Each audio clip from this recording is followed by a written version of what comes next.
Hi there. Welcome to Storytime with Miss Andrea, reading on behalf of the Loveland Public Library. This is the fourth and final installment of our Black Lives History celebration, where we're reading Coretta Scott King award-winning titles. So all of the books that I've read for the past 4 weeks have been books that won awards for illustration from the Coretta Scott King Foundation. So our final one, ta-da, is called Dave the Potter, Artist, Poet, Slave. And it's by Laban, Carrick and illustrated by Brian Collier.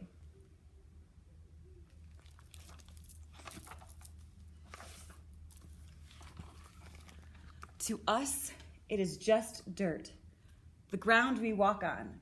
Scoop up a handful, the gritty grains slip between your fingers.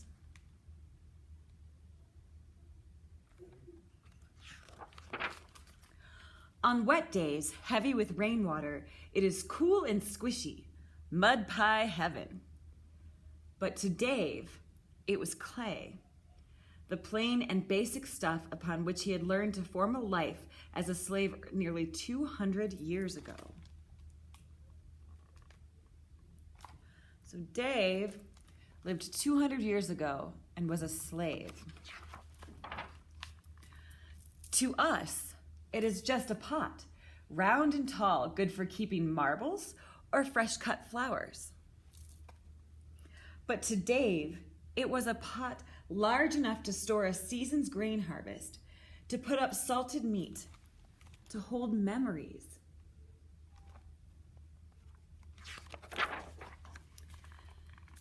Each one began out of clouds of dust, clotted clumps of clay ground in the pug mill and carried wheelbarrow after wheelbarrow to Dave's spinning potter's wheel.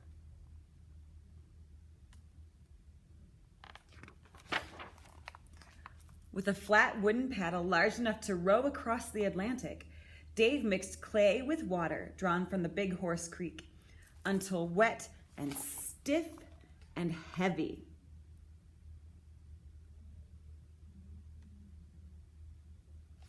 So Dave took all that gritty sand from the beginning and then mixed it with water that they had to carry up from the river and is making this clay. He threw the clay, sometimes 60 pounds at once. That might be what you weigh. And nobody knew how or where it would land, except for Dave. Dave kicked his potter's wheel until it spun as fast as a carnival's wheel of fortune.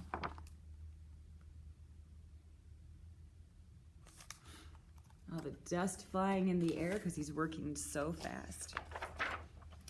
Like a magician pulling a rabbit out of a hat. So when you make a pot with clay, you put it on a table that your leg will go up and down and it will make it spin and spin and spin. And so you can have the clay shaped into a pot. Like a magician pulling a rabbit out of a hat.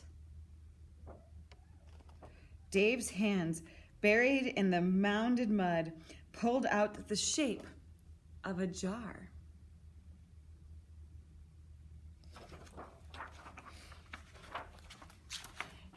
His chapped thumbs pinched into the center, squeezed the inside against his fingers on the outside. So if he pinches the inside and outside together, he can make those little ridges. As the wheel spun round and round, the walls of the jar rose up like a robin's puffed breast, but only so far before its immense weight threatened collapse. So because the pounds of clay that he threw up to work with were so heavy, he can only make it so big before it's too heavy and it might break. The jar grew so large, Dave could no longer wrap his strong arms around it. If he climbed into the jar and curled up into a ball, he would have felt embraced.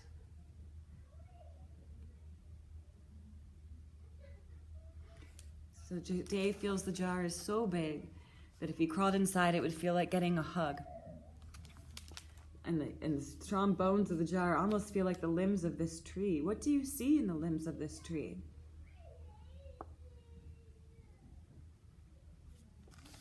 Maybe it's the weight of his ancestors.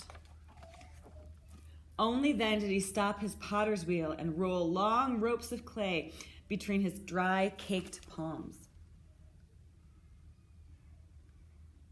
So now he's rolling the clay. Kind of like, have you ever made Play-Doh snakes? When you make a snake, you put the Play-Doh in your hand and you roll it. He's kind of doing that with the clay. Dave mounted these coils of clay one by one on the half-finished jar. He ran his wet fingers along the sides to smooth it all together, kicking the wheel with the heel of his foot. So he's putting those on the sides to reinforce the weight. The shoulder and rim shrugged upward as the jar took the shape Dave knew was there, even before he worked with the raw mound on his wheel. So Dave knew exactly what sort of shaped jar he was making. While the clay dried, Dave pounded wood ash and sand to mix a glass-like brown glaze to withstand time.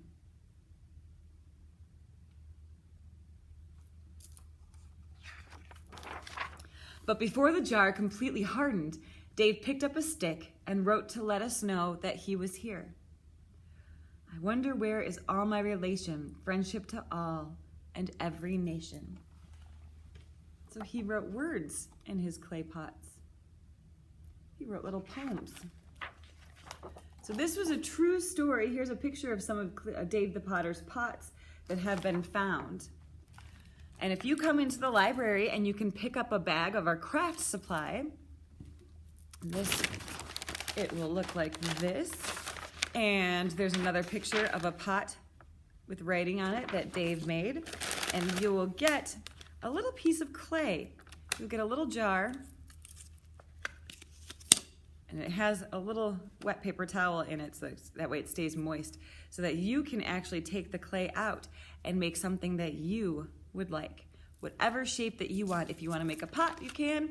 If you want to make an animal, maybe you want to shape it into a cat or a bunny, or maybe you want to make it into a car or an airplane. Whatever you would like to make it into, you can make, like Dave, you can take the clay and shape it into what you would like. I made a little jar, kind of like how Dave did. His are obviously much better than mine. I did put a little cat face in mine, though. There you go. So that's kind of fun. But if you have any questions, you can see me. You can email Andrea, ANDREA, .Cleland, CLELAND, at cityofloveland.org. Or you can stop into the library and ask for me. And if you have any pictures about any of the creations that you've made so far, please feel free to send them all to the library for me. Thank you so much.